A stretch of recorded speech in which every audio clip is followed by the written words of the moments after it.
அனைவருக்கும் இனிய மாலை வணக்கம். நாம் தொடர்ந்து நூற்றுக்கணக்கான அல்லது ஒரு ஆயிரக்கணக்கான என்று கூட சொல்லிக்கொள்ளலாம், அந்த அளவுக்கு நிகழ்வுகள் தொடர்ந்து நாம் செய்து கொண்டிருக்கிறோம். இலக்கியம் சார்ந்து, சினிமா சார்ந்து எல்லாவற்றிலும். என்றாலும் சில நிகழ்வுகள் வரலாற்று சிறப்பு மிக்கதாக இருக்கும், நம் நினைவில் என்றும் மறக்க முடியாத ஒரு நிகழ்வாக இருக்கும். அந்த வகையில் சாகித்ய அகாடமி விருது பெற்ற எழுத்தாளர் அண்ணன் சா. தமிழ்ச்செல்வன் அவர்களுக்கு நடைபெறும் இன்றைய இந்த பாராட்டு விழா அப்படிங்கிறது மிக முக்கியமான நாள், முக்கியமான விழா. இந்த விழாவுக்கு வருகை தந்துள்ள அனைவரையும் வருக வருக என்று டிஸ்கவரி புக் வேலர் சார்பில் நான் முதலில் வரவேற்கிறேன். குறிப்பாக இப்படி ஒரு நிகழ்வை இன்று ஏன் கொஞ்சம் அவசரமாக வச்சுட்டோமோ கூட சில பேர் சொன்னாங்க, ஏன் கொஞ்சம் பொறுமையாக வச்சுதாமேன்றது தகவல் சரியாக தெரியல அப்படிலாம் கூட சொன்னாங்க. ஆனால் இது அவசரம் இல்லை. இதுக்கு முன்னாடியே ரொம்ப சிறப்பாக ஒரு அரங்கு நிறைந்த ஒரு கூட்டம் பாரதி புத்தாலயத்தில் போன வாரம் நடந்தது. நாளைக்கு அண்ணன் டெல்லிக்கு போகிறாங்கன்னு சொல்லி கேள்விப்பட்ட நாளை மறுநாள் இந்த ஒரு நாளில். அதனால் அது புறப்படுறதுக்கு முன்னாடி நம்ம இந்த விழாவை வைத்து விட்டால் அவங்க வரும்போதும் இன்னும் ஒரு பெரிய தாமுஎஸ் சார்பில் மிகப்பெரிய ஒரு விழா சென்னை அதிர நடக்கும் நான் எதிர்பார்க்குறேன்.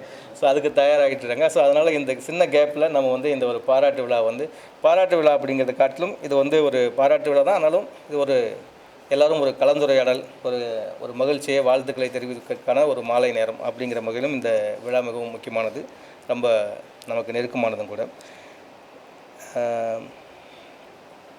பாராட்டு விழா என்று முடிவான உடனே நம்ம எப்போதும் போல் நம்ம அண்ணன் நம்ம செந்தில்நாதன்கிட்ட ஒரு டிஸ்கஸ் பண்ணுவோம்.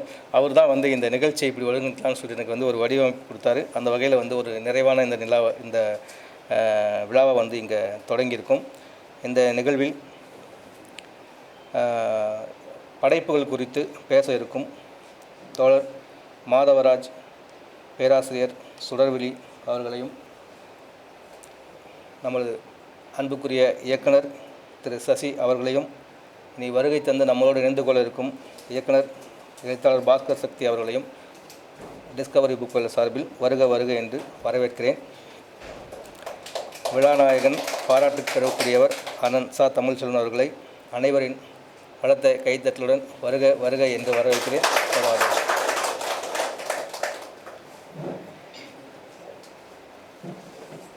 எல்லாரும் சிறப்பு. இந்த நிகழ்வு இந்த நிகழ்வை மிக அழகாக அல்லது ஒரு பயிற்சியாக தொகுத்து வழங்கி கொண்டிருக்கிற பாடலாசிரியர் பேர் டக்குன்னு வந்துட்டேன், மதுரா. ஆமாம், போயிட்டு அவங்க பாடலாசிரியர் கவிஞர் மதுரா அவர்களையும் வருக வருக என்று வரவேற்கிறேன். இந்த நிகழ்ச்சிக்கு எதிர்பாராத விதமாக வருகை தந்துள்ள அல்லது ரொம்ப மகிழ்ச்சியை எழுத்தாளர் வேலராமூர்த்தி அவர்களை வருக வருக என்று வரவேற்கிறேன். முன்வரிசை வாங்க ப்ளீஸ், வாங்க. அண்ணன் கவிதா பாரதி அவர்களையும் வருக வருக என்று வரவேற்கிறேன். நம்ம எழுத்தாளர் சமீபத்தில் தமிழ்நாடு அரசு விருது பெற்ற பத்திரிகையாளர், எழுத்தாளர் அருள் செல்வன் அவர்களையும் வருக வருக என்று வரவேற்கிறேன். இந்த நிகழ்வில் இன்னொரு முக்கியமான ஒரு சம்பவமாக அல்லது ஒரு உதவியாக முதல் மொழி நானும் அந்த அமைப்பில் இருக்கிற முதல் மொழி அமைப்பினுடைய நிர்வாகிகள் பன்னீர் மற்றும் ராஜேந்திரன், விஜயகுமார் உள்ளிட்ட நிர்வாகிகள் எல்லோரும் வந்திருக்கீங்க. ரொம்ப ரொம்ப மகிழ்ச்சி. ஏன்னா ஒரு நிகழ்ச்சிக்கு எவ்வளோ சிறப்பான நிகழ்ச்சியாக இருந்தாலும் இன்றைக்கி 2 நிகழ்ச்சி நடக்குது நமக்கு இங்கே. 30 பேரை தாண்டது அப்படிங்கிறது ஒரு பெரிய சக்ஸஸ்ஃபுல்லான ஒரு ஏரியா அப்படிங்கிற மாதிரி ஆகிடுச்சு. வருவாங்க, கீழே வரைக்கும் வருவாங்க, ஆனால் மேலே வர மாட்டாங்க. கீழே 100 பேர் கூட வந்துடுவாங்க. அதை பார்த்துக்கலாம். அப்போ வழக்கம் போல் எப்பவும் போல் சுதி டிவி இருக்குது, யூடியூப் இருக்குது, நான் பார்த்துக்கிறேன் அப்படின்ற மாதிரியான ஒரு மனநிலை இன்றைக்கி இலக்கியத்தில் போயிட்டுருக்குது. அது தப்பு கிடையாது. அந்த நேரத்துக்கு சூழல் இருந்தாலும் கூட நமக்கு கூட்டம் வரணும், எல்லோரும் உட்காரணும், கேட்கணும், பாராட்டணும், இப்போ அதை பகிர்ந்து கொள்ளணும் அப்படிங்கிற அந்த நோக்கத்தோடு நம்ம இந்த கூட்டம் நடத்தும் போது சில நேரங்களில் அந்த பிரச்சனை வருது. பட் இன்றைக்கி இதை ஒரு ஆத்மாத்மான ஒரு அன்பு நிறைந்த ஒரு நிகழ்ச்சி அப்படிங்கிறதுனால, அண்ணனோட நிகழ்ச்சி அப்படிங்கிறதுனால, பாராட்டு விழாங்கிறனால எல்லோரும் ஒரு திரளாக வந்திருக்கிறீங்க. அனைவரையும் டிஸ்கவரி புக் வேலர் சார்பில் வருக வருக என்று வரவேற்று தொடர்ந்து இந்த நிகழ்வை மதுரா அவர்கள் ஒருங்கிணைத்து கொடுக்கும்படி கேட்டுக்கொண்டு விடைபெறுகிறேன். சற்று தாமதமாக வந்தாலும் கூட வரவேற்பு சொல்லும்போது வந்துட்டு நினைக்கிறேன் பாஸ்கர் சக்தி சார், அவரையும் வருக வருக என்று வரவேற்கிறேன். ரொம்ப மகிழ்ச்சி. இது ஒரு சிறிய ஒரு சின்ன பாராட்டு, கொஞ்சம் அப்புறம் படைப்புகள் குறித்த ஒரு அரங்கம், அப்புறம் சிறப்பு விருந்தினர்கள் வந்திருக்கிற ஒரு இரண்டொருவருடைய ஒரு சின்ன பாராட்டு உரையோடு முடித்துட்டு கலந்துரையாடலாம் போவோம். அது இங்கே இருந்து கலந்துரையாடலாம் சரி, கீழே இருந்து புத்தக கடையில் இருந்து கலந்துரையாடினாலும் சரி, இந்த நிகழ்ச்சி வந்து ஒரு கலந்துரையாடலாம் அதிக நேரம் இருக்குன்னு நான் எதிர்பார்க்குறேன். நன்றி, வணக்கம். நான் என்னுடைய ஒரு டிஸ்கவரி புக்கில் சார்பில் அண்ணனுக்கு ஒரு பாராட்டையும் பரிசையும் வழங்கியிருக்கிறேன்.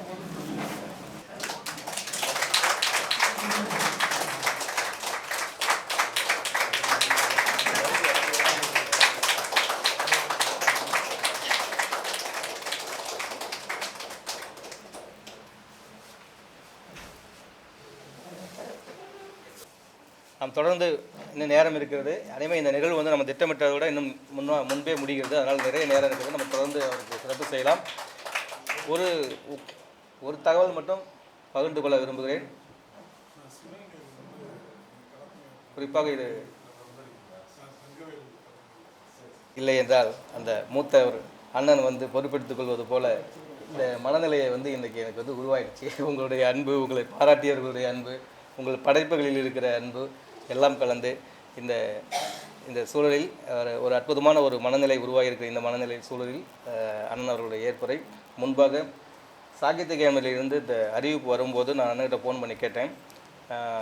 அறிவிச்சிட்டாங்க தான், ஆனால் இன்னும் அது சரியாக வந்து அவங்ககிட்டேருந்து இருந்த முறையாக ஒன்றும் வரலை, தகவல் மட்டும் தான் வந்திருக்குது அப்படின்னு சொல்லி சொன்னாங்க. நான் பகிர்ந்துக்கலாமான்னு சொல்லிட்டு கேட்டேன். இப்போ டிவிலாம் வந்துருச்சுன்னு சொல்லிட்டு அவர் வேணாம் சொன்னார்னு நினைக்கிறேன். அப்படி இல்லை, நான் பகிர்ந்துக்கிற டிவிலாம் வந்துருச்சு சொல்லிட்டு ஒரு அன்பில் பகிர்ந்தாச்சு. நான் எனக்கு அடுத்த நாள் மறுநாள் காலையில் சாகித்ய அகாடமிலேருந்து ஃபோன் வந்தது. நீங்கள் எப்படி அதை பற்றி ஃபேஸ்புக்கில் எழுதலாம்னு சொல்லிட்டு எவ்வளவோ பேர் போட்டாங்க. ஆனால் எங்களுக்கு மட்டும் அந்த ஒரு அழைப்பு வந்து குறிப்பாக தம்பிக்கு தான் வந்தது. தம்பி எங்கிட்ட நீங்கள் மாதிரி கேட்குறாங்க அப்படின்னு அதெல்லாம் ஒன்றும் தெரியாது, டிவியில் வந்துச்சுட்டாங்க போட்டுன்னு சொல்லிட்டு அதெல்லாம் இப்போ சொல்ல முடியாது அப்படின்னு சொல்லிட்டாங்க.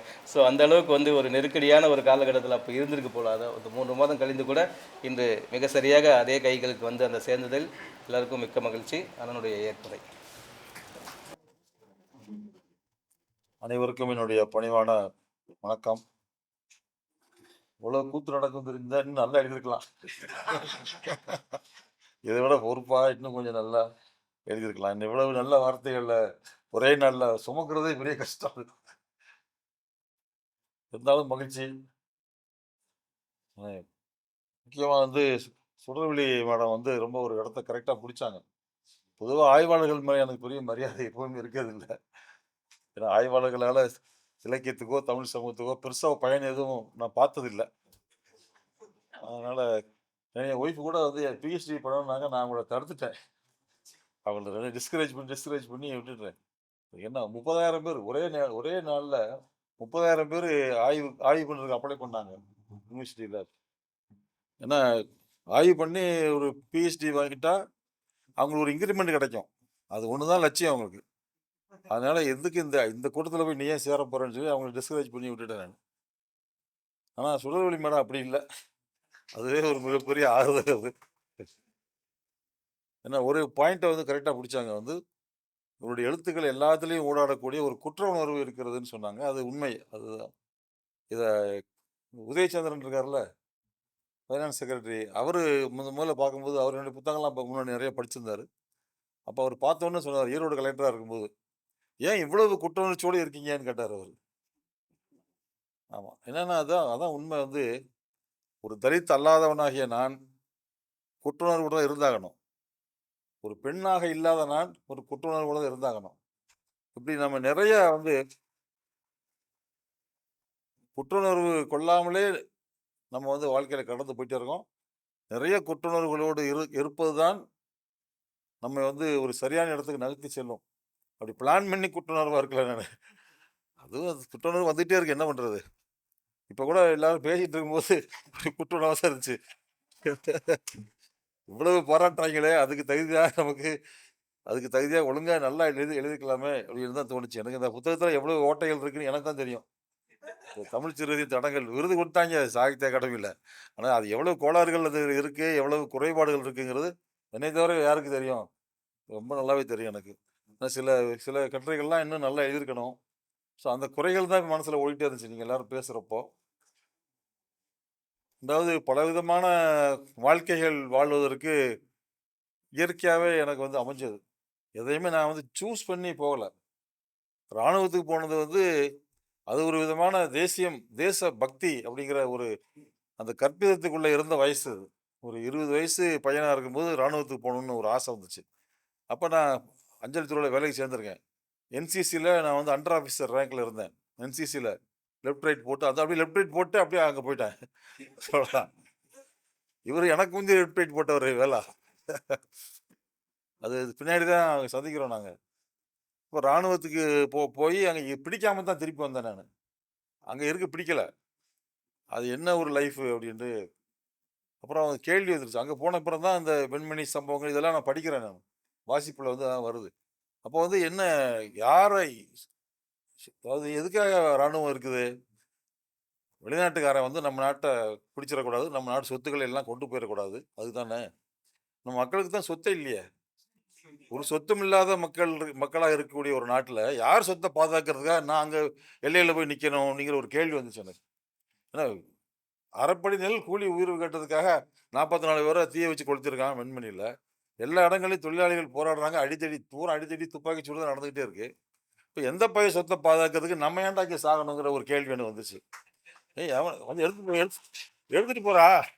பாகிஸ்தான்காரன் வர சீனாக்காரன் எடுத்து போனா எடுத்துட்டு போறாங்க. நம்ம சொத்தா போகுது.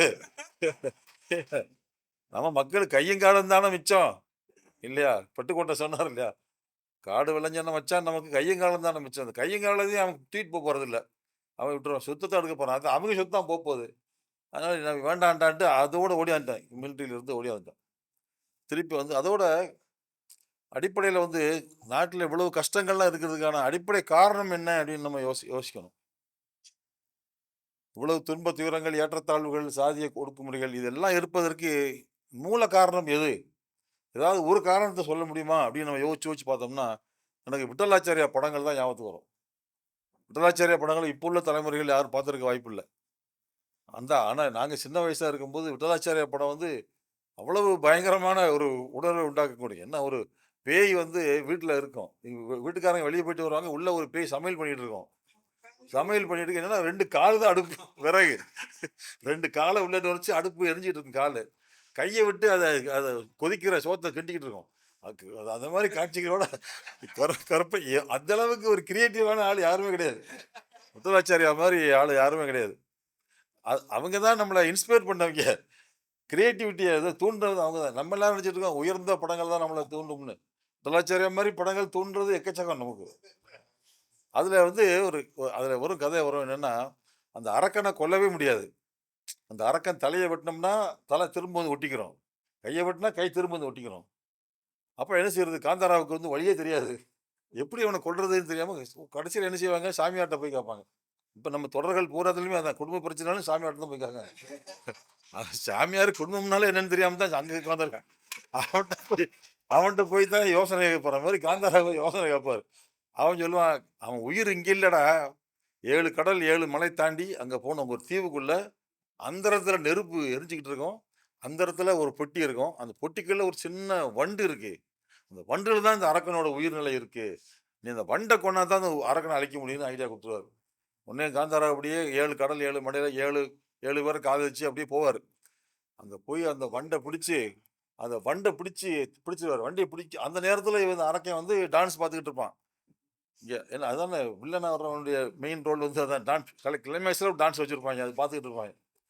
அப்ப போய் அந்த வண்ட பிடிச்சோன்னே இவன் நெஞ்ச பிடிச்சிருவான். அந்த கால பிச்சோன்னே இவன் கால் துண்டா போயிரும். இப்படி ஒண்ணுன்னா பிச்சு போட்டு அவன் ஆள் காலியாயிருவான். அப்ப நம்ம எல்லா பிரச்சனைக்குமான உயிர் நாடி உயிர் நாடி எங்க இருக்கு அப்படிங்கிற கேள்வி வந்து எனக்கு ஆர்மியில லெஃப்ட் ரைட் போட்டு போயிட்டு இருக்கேன். அது இதே யோசனையா இருக்கு. இப்படி கொல்றாங்களே, அரைப்படி நெல்லு கேட்டதுக்கு கொல்லுவாங்களா? அப்படின்னு அது அரைப்படி நெல்லுக்காக நடந்தது இல்லைங்கிறது அப்புறம் தான் எனக்கு தெரியும். அப்போ அதை யோசிச்சே போறேன். இதெல்லாம் எப்படி தீர்க்கிறது? அந்த சின்ன வயசுல எனக்கு எனக்கு தோணுனது வந்து விருதாச்சரியா படத்திலிருந்து கிடைச்ச ஐடியா. அது என்னன்னா, அந்த வண்டு எது அப்படின்னா, மக்களின் அறியாமை தான் நினைச்சேன். மக்களின் அறியாமை, அரசியல் அறியாமை, வரலாறு அறியாமை, இத்தனையும் அறியாமைகள் இருக்கு. இந்த அறியாமையை நீங்கினால் இது மாற்றத்தை நோக்கி மக்களே போயிடுவாங்க. மாற்றம் வந்து தலைவர்கள் கொண்டு வர முடியாதுல்ல. மக்கள் தான் மாற்றத்தை கொண்டு வர முடியும். அப்ப நம்ம வேலை செய்ய வேண்டிய இடம் இது இல்ல. ஊர்ல போய் மக்கள்கிட்ட போய் வேலை செய்யணுங்கிறது முடிவோடு தான் நான் அங்கிருந்து கிளம்பி ராணுவத்திலிருந்து திருப்பி வந்தேன். அதுதான் அதனுடைய அது அது உள்ளேருந்து அது இயக்கிட்டே இருக்கிறனால தான் அறிவொளி இயக்கம்னு ஒண்ணு அறிவிச்சாங்க பத்திரிக்கையில. நான் நேரா கலெக்டர் ஆஃபீஸ் போயிட்டேன். "என்னைய சேர்த்துக்கங்க சார்" அப்படின்னு. கலெக்டர் வந்து "உனக்கு என்ன தகுதி இருக்கு என்னன்னு" கேட்டார். "கதை கதை எழுதுவேன்" அப்படின்னோனே, ஆமா அப்படி ஒரு ஆள் நமக்கு தேவைதான். இன்னும் பாட புஸ்தகம் எழுதணும், அப்புறம் புதிய கற்றோருக்கான புக்கெல்லாம் எழுதணும் இல்லையா? அதுக்காக. அப்ப அந்த அறிவொளி இயக்கம் வந்து எல்லாத்தையும் மாத்திருச்சு. என்னுடைய இலக்கியத்தை பற்றி எனக்கு இருந்த கருத்துக்கள், ஸ்டைலு, லாங்குவேஜ் எல்லாமே மாத்தி போட்டுச்சு. அது தெரியும் வேலை எனக்கு ரொம்ப பெரிய விஷயம் என்னன்னா, எங்களோடு சக மனிதராக, சக பயணியாக அறிவொளி இயக்கத்தில கலந்து கொண்ட ஒருத்தர் வந்து இங்க உட்கார்ந்திருக்கிறது எனக்கு ஒரு பெரிய மகிழ்ச்சியான விஷயமா இருக்கு. ஏன்னா அந்த கல்ச்சர் ஒண்ணு இருக்கு. அறிவொளி கல்ச்சர் ஒண்ணு இருக்கு. அத அத அனுபவிச்சவங்க வந்து சாகுற வரைக்கும் அத மறக்க மாட்டாங்க. ஏன்னா அவங்க எல்லாத்தையும் மாத்திட்டாங்க. அதாவது 1 வருஷம் ஆனாவனா சொல்லிக் குடுத்தோம். 1 வருஷம் ஆனாவனா சொல்லிக் குடுத்துட்டு, 2வது வருஷம் அவங்களுக்கு வந்து பயிற்சி புத்தகங்கள் தயாரிச்சோம். பயிற்சி புத்தகத்துல ஒரு பயிற்சி உதாரணத்துக்கு சொல்றேன் நானு. ரொம்ப சுவாரஸ்யமான விஷயம் அது. நம்ம எல்லாத்துக்கும் படிப்பினை அதுல இருக்கு. அதனால சொல்றேன். "யாருக்கு எது தேவை?" அப்படின்னு ஒரு புக் போட்டோம். "யாருக்கு எது தேவை?" அதுல என்ன போட்டிருக்கோம்னா, ஃபுல்லா படமா இருக்கும். சின்ன சின்ன படமா இருக்கும். ஒரு படம் போட்டு, அது கீழ வந்து பிளாங்க்கா ஒரு இடம் விட்டுருப்போம். அந்த படத்த பார்த்துட்டு, யோசிச்சு அவங்க வந்து அந்த அந்த கட்டத்துல எழுதணும். இப்போ வந்து ஒருத்தர் கால்ல முள்ளு குத்தி ரத்தமா வடிஞ்சுட்டு இருக்கும். இப்படி ஒரு படம். அவருக்கு என்ன தேவை? செருப்பு தேவை. யாருக்கு எது தேவை? அப்ப அவங்க வந்து யோசிச்சு செருப்புன்னு எழுதணும். இப்படி நம்ம குடுக்கும்போது ஒருத்தன் ஜெயில்ல நிக்கிறான். ஜெயில்ல கம்பிய பிடிச்சுக்கிட்டு நிக்கிறான். அங்க என்ன எழுதணும்? விடுதலைன்னு எழுதணும்னு தான் நம்ம மிடில் கிளாஸ் புத்தி நினைக்கும். ஆனா, அந்த மக்கள் அத அப்படி எழுதல. எல்லா ஊர்லயும் குடுத்தோம். எந்த ஊர்லயுமே மக்கள் வந்து விடுதலைன்னு எழுதல. எல்லா ஊர்லயும் மக்கள் என்ன எழுதுனாங்க தெரியுமா? ஜாமீன். முதல்ல ஜாமீன்ல எடுங்கப்பா. விடுதலை நம்ம மண்டையில பூரா மனித குல விடுதலைய பத்தியே யோசிச்சு யோசிச்சு விடுதலைங்கிற வார்த்தைய எதிர்பார்த்துட்டு இருக்கோம். அவங்க எழுதல. இப்ப 2 பேரும் சண்டை போடுற மாரி ஒரு படம் போட்டிருந்தோம். சண்டைக்கு கீழ என்ன வரணும்? சமாதானம் தான் நம்ம புத்தி நினைக்கும். அவங்க யாருமே எழுதல. விளக்க ஆள். முதல்ல விலக்கி எடுங்கப்பா. எவ்வளவு பிராக்டிகலா மக்கள் யோசிக்கிறாங்க. நாம நம்ம தத்துவங்கள்ல இருந்தே வாழ்க்கைய பார்க்கிறோம். மக்கள் வாழ்க்கையில இருந்து தான் வாழ்க்கைய பார்க்குறாங்க. ஸோ நம்ம அப்படி அவர்களோடு பேச வேண்டும் என்றால், மக்களை முற்போக்கான திசைக்கு அழைத்து வர வேண்டும் என்றால், அவர்களின் மொழி என்ன என்று தெரிந்து கொள்ள வேண்டும். அவர்களின் மொழி தெரியாமல், அதாவது புதிய பொருளாதார கொள்கைக்கு எதிராக நாடு தழுவிய மாபெரும் இயக்கம் அப்படின்னு பேசுறோம்னா, அது ஏதாவது புரியுமா அவனுக்கு? ஒண்ணும் அவங்க எப்படி புரிஞ்சுக்கிறாங்கன்னா, நாங்க அறிவொளியில கத்துக்கொண்ட மிக முக்கியமான பாடம், மக்கள் காட்சி ரூபமாக சிந்திக்கிறார்கள். விஷுவலா தான் யோசிக்கிறாங்க. நான் 8 மணிக்கு கிளம்புனேன்னா, பஸ்ஸில ஏறி சீட்டே கிடைக்கலப்பா. கடைசியில ஜன்னல் சீட்டுக்கு ஆசைப்பட்டவன் ஸ்டாண்டிங்லயே வந்து சேர்ந்தவன். தென்காசி வரைக்கும் ஸ்டாண்டிங்லயே வந்து இறங்கி, ஆட்டோவ பிடிச்சு அவங்க ஊருக்கு வந்து சேர்ந்தேன்னு சொன்னா, அவங்களுக்கு பஸ்ஸு, காட்சி, ஸ்டாண்டிங்கு அப்படியே ஸ்லைடு மாரி அவங்களுக்கு வந்து காட்சிகள் வந்துட்டே இருக்கு. 20 புதிய பொருளாதார கொள்கைக்கு எதிராக நாடு தழுவிய மாபெரும் இயக்கம்னா காட்சியே வரமாட்டேங்க. எப்படி வரும் உங்களுக்கு காட்சி? நீங்க விஷுவல்ஸ் தேவையா இருக்கு. நீங்க விஷுவலா மக்கள் யோசிக்கிறாங்கன்னு தெரிஞ்சா தானே உங்க உங்க லாங்குவேஜ் மாறும். நீங்க மக்களுக்கு வந்து விஷுவலா பேசணும். வார்த்தைகள், மொழியில வந்து விஷுவல கட்டமைக்கணும். கட்டமைச்சு நீங்க உங்க அரசியல சொல்லுங்க. அப்புறம் தான் உங்ககிட்ட மக்கள் வருவாங்க. இதெல்லாம் மக்கள் வந்து அடிச்சு, அடிச்சு சொல்லிக் குடுத்தாங்க எங்களுக்கு. நாங்க கத்துக் கொடுக்க போனவங்க, இது மாதிரி நிறைய கத்துக்கிட்டு தான் திருப்பி வந்தோம். அதேபோல அவங்ககிட்ட இருக்கக்கூடிய இலக்கியம், நாட்டுப்புற இலக்கியத்த அவங்க புரிய ஒவ்வொரு கிழவியும் நல்லா இருக்கியான்னு கேட்டா, நல்லா இருக்கேன்னு ஒரு கிழவியும் சொல்ல மாட்டான். நீங்க பாட்டி எப்படி இருக்கிய? அப்படின்னு கேட்டோம். ஒரு ஒரு கிழவிட்ட முதல்ல போய் கேட்டோம். அவ சொல்றா, "அரிசின்னு அள்ளி பாப்பாரும் இல்ல, உமின்னு ஊதி பாப்பாரும் இல்ல, என்னமோ இருக்கமாப்பா" அப்படிங்கிறான். எவ்வளவு பெரிய பொயட்ரி அது. இந்த 75 ஆண்டுகள் சுதந்திரத்தின் மீது காரி உமிழப்பட்ட ஒரு கவிதை அது. "என்ன பாட்டி இப்படி சொல்லிட்டீங்க?" சொன்னா, "பிறகு என்னப்பா தட்டி போட்ட ரொட்டி பிரட்டி போட நாதி இல்ல. பிறகு என்னத்த சொல்ற?" அப்படிங்கிறாங்க. உள்ள இருந்து அவ பேத்தி வந்தா. "பேத்தி நீ எப்படிம்மா இருக்கன்னு?" கேட்டா, அவன் அவன் என்ன சொல்றான், "அவ பாட்டியோட பேத்தி இல்லையா?" நான் சொல்றேன், "என்னத்தண்ணே சொல்றதுண்ணே, அ கொ கொமருன்னு இல்லாம வாக்கப்பட்டுக்கிட்டேன், மலடுன்னு இல்லாம பிள்ளை பெத்துக்கிட்டேன். அதுக்கு மேல சொல்ல ஒண்ணும் இல்ல" அப்படின்னு. லைஃப் வந்து அவங்க லைஃப்ல இருந்து வருது வருது வார்த்தைகள். இதை விட ஒரு கவிதையை யாராவது எழுத முடியுமா? எந்த பீட விருது வாங்கின எந்த கவிஞனாலும் எழுத முடியாது. யாராலும் எழுத முடியாத கவிதையை மக்கள் அவங்க அதைத்தான் நாட்டுப்புற இலக்கியம்னு சொல்கிறோம் நம்ம வந்து. இதை விட்டுட்டு நம்ம என்னத்தையோ எழுதிட்டு இருக்கோம்னு சொல்லி அது பூரா தேடணும். அப்புறம் அது பூரா பதிவு செய்கிறோம். எ எவ்வளவு வழிகாட்டி இருக்கிறது அறிவொளி இயக்கம் எங்களுக்கு. இவருடைய கதை கிறுக்கு சண்முகம்னு ஒரு கதை. ஒரு கிறுக்கு கிறுக்கு பிடிச்ச ஒரு சண்முகங்கிற ஒரு ஒரு ஒரு ஆளை பற்றின ஒரு கதையை அவர் எழுதினாரு. ஓய் அப்பா! எத்தனை ஊர்களில் கதை எழுதாங்க ஜனங்க தெரியுமா? அந்த கதையை படிச்சுட்டு ஒரு ஒரு கிறுக்கு பிடிச்ச மனுஷனை காப்பாத்துறதுக்காக அந்த ஊர் மக்கள் சேர்ந்து அவனை குளிப்பாட்டி, முடி வெட்டி அவனை சரி சரி செய்வாங்க. கடைசியில பார்த்தா அவன் ஒரு பெரிய லட்சாதிபதி வீட்டு பிள்ளை கிறுக்கு பிடிச்சு வந்துட்டாங்கிறது கதை முடியும். அந்த ஊரே அந்த வழி அனுப்புறதுக்கு இஷ்டம் இல்லாம அழுவாங்க. அப்படி ஒரு கதைய அவருக்கு குடுத்துட்டாரு. அறிவொளி இயக்கத்துல கிறுக்கு சண்முகம் கதைக்கு ஒரு மிகப்பெரிய இடம் இருக்கு அந்த மக்கள் மத்தியில. உலகத்தினுடைய மிகச்சிறந்த இலக்கியங்கள் எல்லாம் எங்க மக்கள் படிச்சாங்க. இப்சனுடைய டோல்ஸ் ஹவுஸ் அத கதையா எடுத்து மக்கள்ட்ட குடுத்தோம். புதுமைப்பித்தனுடைய சங்குத்தேவனின் தர்மம் எத்தனை படிச்சவங்க எவனும் படிச்சிருக்க மாட்டான். அப்படி கதைகளை வந்து அறிவொளி இயக்கத்துல மக்கள் படிச்சாங்க. படிச்சு அதை புரிந்து கொண்டு அது வாதம் பண்றாங்க. நமக்கு வந்து இந்த கிரை ஃபார் லிட்ரஸின்னு சொல்லுவோம்ல, அதற்கான குரல் வந்து மக்கள்கிட்ட இருக்கு. நாம தான் போகல. நான் முதல்ல ஒரு கிராமத்துக்கு போனதை என்னுடைய புத்தகத்துல எழுதியிருப்பேன். இருளும் மொழியும் புத்தகத்துல எழுதியிருப்பேன். ஏன் படிச்சா என்னங்க? நீங்க எவ்வளவு நேரத்தை வெட்டியா செலவழிக்கிறீங்க கதை பார்த்துக்கிட்டு, டிவி பார்த்துட்டு இருக்கீங்க. படிச்சா என்ன? அப்படின்னு நான் அவங்கள கேட்டேன். கசக்கவா செய்தவங்களுக்குன்னு கேட்டேன். அந்த ஒரு ஒரு ஒரு பாட்டி ஒருத்தி கேட்டா. இப்ப இப்ப வந்து லட்சணமா பேசுறியே, இத்தனை வருஷமா எங்க போயிருந்தேன்னு கேட்டாங்க. என்ன ஒரு கேள்வி அது? ஒரு வரலாற்று கேள்வி அது. படிச்சவங்கள்ல அத்தனை பேருடைய முதுகுலயும் இந்த சிவபெருமான் புட்டுக்கு மனசு வந்து அதில் ஒரு அடி கொடுத்தோன்னா எல்லாரும் முதுகுலையும் கோடு விழுந்துச்சும்பாங்கல்ல. அது மாதிரி அந்த கேள்வி இத்தனை வருஷம் எங்க போனான்னு கேட்டாங்க. என்ன உலுக்கிடுச்சு அந்த கேள்வியெல்லாம். அதுதான் இன்னைக்கு வரைக்கும் நம்மளை ஓட வச்சுக்கிட்டு இருக்கு. இத்தனை வருஷமா எங்க போனேன்னா இனிமேலாவது ஒழுங்கா இருக்க மாட்டேன்ட்டு நான் ஓடிக்கிட்டு இருக்கேன் இன்னைக்கு.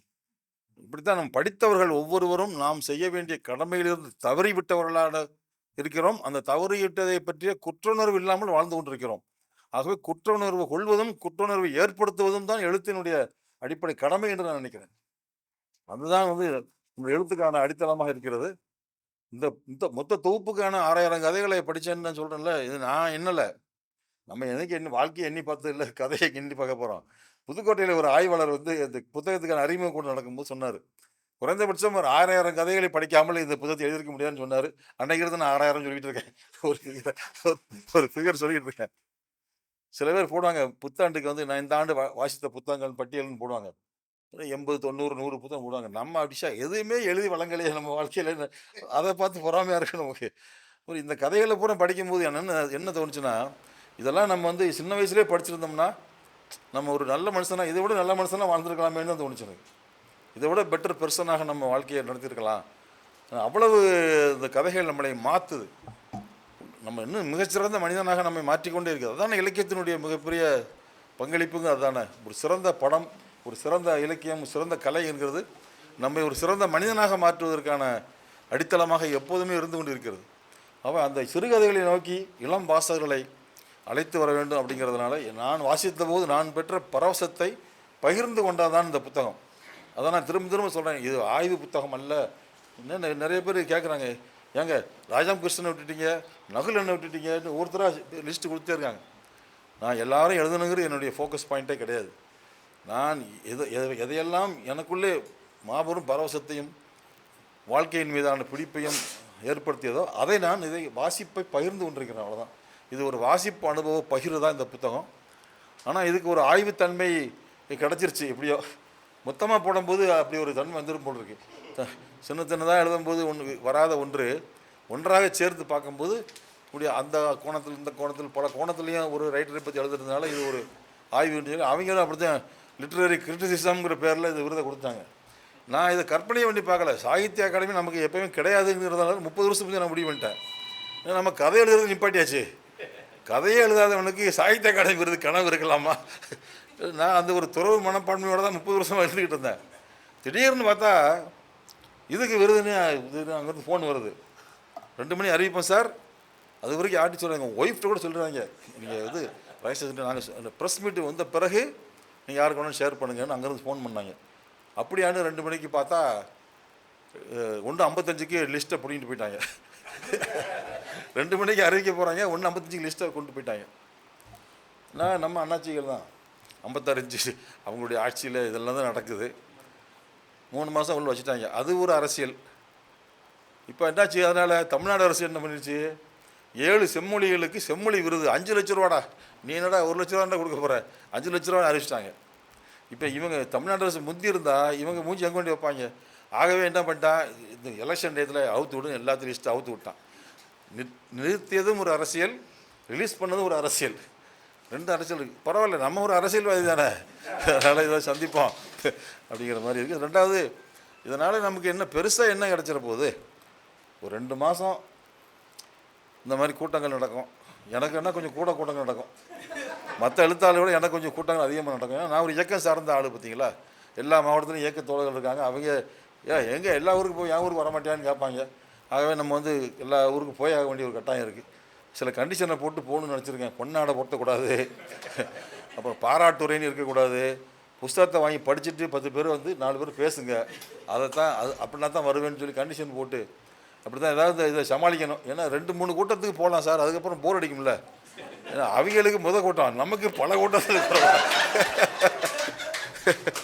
சொன்னதையே சொல்லிட்டு இருப்பாங்க. இல்லை இதில் அவர் அப்படி இருக்காரு, அவர் அறிவொழியில் அப்படி பாடுபட்டார், எப்போ எவ்வளோ தான் கேட்குறது. கொஞ்சம் நேரம் ஒரு தடவை 2 தடவை கேட்டால் கேட்கலாம்.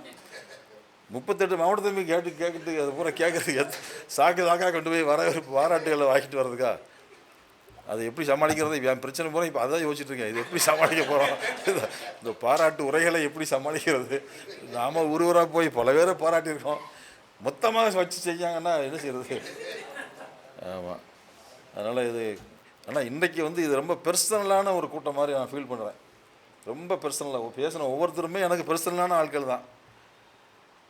நமக்கு பெர்சனல் இஸ் பொலிட்டிக்கல், அதனால் எல்லாமே வந்து நமக்கு பாலிட்டிக்ஸ் தான். ரொம்ப அதாவது ரொம்ப சரியாக துட்டு காட்டினாங்க. நம்ம இது எதுவுமே வந்து பிளான் பண்ணதில்லை, எதையுமே பிளான் பண்ணி நான் செய்யலை சார் வாழ்க்கையில். எப்போதுமே அப்பப்போ என்ன நம்ம தோணுதோ அப்பப்போ சில எங்கள் ஊரில் இந்த சாமியை கொண்டாடி இருப்பாங்க, கொட்டடிச்சா தான் சாமி ஆடுவாங்கல்ல. அப்போ வந்து சில பேருக்கு வந்து எந்த கொட்டடிச்சாலும் சாமி வந்துடும்.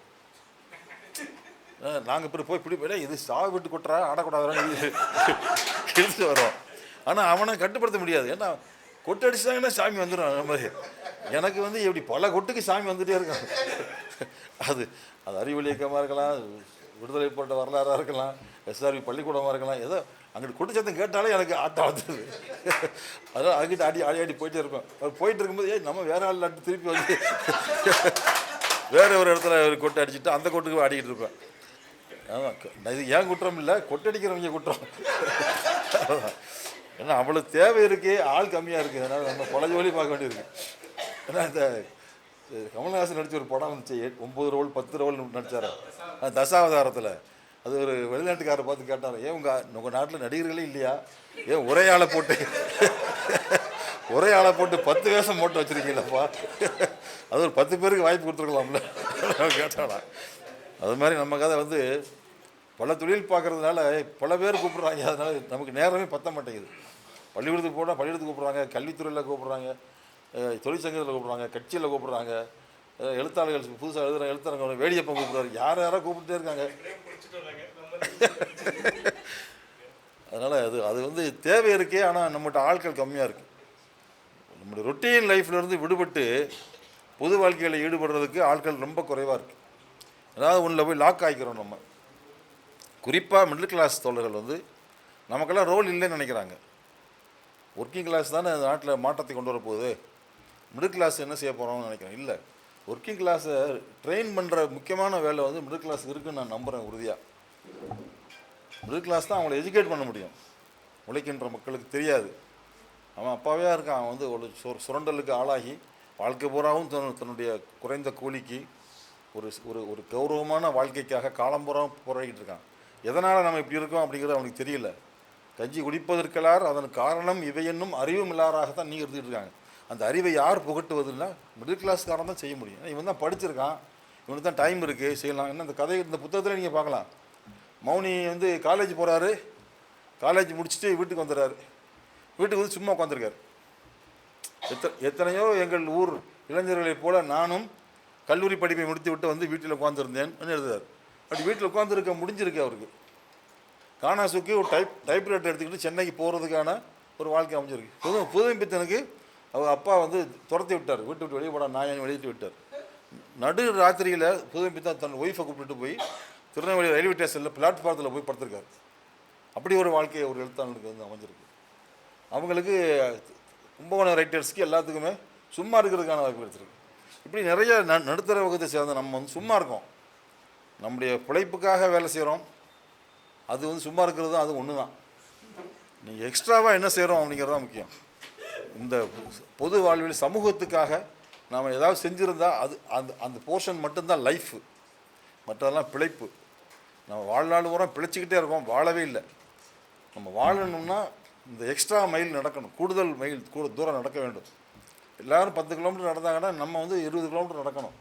அப்போ தானே ஏதாவது செய்ய முடியும். இல்லை 10 கிலோமீட்டர் தான் சார் லிமிட், அதுக்கு கால் வலிக்கும் சார்ன்னா அது ஒன்றுமே நடக்காது. நான் சமூகத்துக்கு எது எழுதினாலும் எது செய்தாலும் ஏதாவது ஒரு விளைவு ஏற்பட வேணும், சமூகத்தில் மாற்றணும். எனக்கு அந்த மாற்றலுக்காக எழுதுகிறேன் சொல்லி அது எனக்கு ஒரு இன்ஸ்பிரேஷன் வந்து ஃபிடல் காஸ்ட்ரோவுடைய உரைகள் தான். ஃபிடல் காஸ்ட்ரோ வந்து 4 மணி நேரம் பேசுவார் குறைஞ்சது. 4 மணி நேரத்துக்கு குறைஞ்சி அவர் பேசவே மாட்டார். ஒரு ஒரு ஒரு அமெரிக்கன் ஜேர்னலிஸ்ட் போய் அவர்கிட்ட கேள்வி கேட்குறான், ஏன் சார் நீங்கள் 4 மணி நேரம் பேசுகிறீங்க? அவன் சொல்கிறான், I have to convince my people அப்படின்னு சொல்கிறான். ஒரே வரி சொல்கிறான், I have to convince my people. இதுதான் நம்ம செய்ய வேண்டிய வேலை, மக்களை கன்வின்ஸ் பண்ண வேண்டியிருக்கு. நம்ம சொல்கிறது தான் கரெக்டு. இதை விட சிறந்த தத்துவம், இதை விட சிறந்த ஒரு கருத்தியல் வேறு எதுவும் கிடையாது உலகத்தில். ஆனால் கன்வின்சிங்காக சொல்ல தெரியல. அவன் தான் விஷுவலாக யோசிக்கிறான், நமக்கு விஷுவலாக சொல்ல தெரியலையே. எங்கே நிற்கிறோம்? நம்ம கன்வின்ஸ் பண்ணணும், நம்ம மக்களை கன்வின்ஸ் பண்ண வேண்டியிருக்கு. அது கதையாக இருக்கலாம், கட்டுரையாக இருக்கலாம், கவிதையாக இருக்கலாம், வீடியோவாக இருக்கலாம், அல்லது மாது இன்னைக்கு இறங்கியிருக்கிற மாதிரி ஏஐ தயாரிப்புகளாக இருக்கலாம். அது எல்லாவற்றின் மூலமாக மக்களை நாம் கன்வின்ஸ் பண்ண வேண்டிய ஒரு அவசியம் இருக்குது. அந்த கன்வின்ஸ் பண்ணோம்னா நீங்கள் லாங்குவேஜ் வந்து அவங்க லெவலுக்கு கொண்டுட்டு போகணும். இதுதான் அறிவொளி கற்றுக் கொடுத்த பாடம். இதுதான் தொடர்ச்சியாக இயக்கங்களில் நம்முடைய முன்னோடிகள் நமக்கு விட்டு சென்ற பாடமும் இதுதான். ஆகவே எழுதுவோம். எல்லோரும் என்ன கதை எழுதுன்னு சொல்லிட்டே இருந்தாங்க. எனக்கு கடுப்பாயிருச்சு. நான் சரி 15 நாள் அண்டர் கிரவுண்டில் போயிட்டேன். ஆனால் 15 நாள் போய் எங்கேயுமே எல்லா ஃபோனும் எல்லாம் கட் பண்ணிட்டு ஒரு காட்டில் போய் உட்காந்துட்டேன். 15 நாளில் 10 கதை எழுதிட்டு வந்துட்டேன் திரும்ப. அது ஒரு பெரிய மேட்ரு இல்லை, கதை எழுதுறது ஒரு பெரிய மேட்ரு தெரியல எனக்கு. இந்த வேலைகள்லாம் முக்கியமாக இருந்ததுனால இதை எழுதிட்டோம். சரி, எல்லோரும் கேட்குறதுனால இப்போ கதை எழுதினேன். 10 கதை எழுதியிருக்கேன். 10 கதையும் அப்போலஜெட்டிக் லிட்ரேச்சர் தான். ஒரு குற்ற உணர்வு கதைகளாக தான் 10 கதையும் வந்திருக்கு. நான் என்ன செய்ய முடியாது. அதுதான் நம்ம மனசாக இருக்கும்போது நம்ம அதுதான் கதையில் வரும். 30 வருஷம் கழித்து கதை எழுதினாலும் அதே குற்ற உணர்வு உள்ள கதைகளாக தான் வந்துக்கிட்டே இருக்குது. ஸோ இதுதான் நம்மளுடைய பயணம். இன்றைக்கு பல பேரும் வந்து பல பேர் எனக்கு தெரியல, முகமே தெரியல. ஆனாலும் வந்து ஒரு அன்பை வந்து இவ்வளோ அன்பை பொழிகிறாங்கன்னா, சார் இதை விட நல்லா நீ செஞ்சுருக்கலாமடா அப்படிங்கிற உணர்வோடு தான் நான் உங்களிடமிருந்து விடைபெறுகிறேன். நன்றி, வணக்கம்.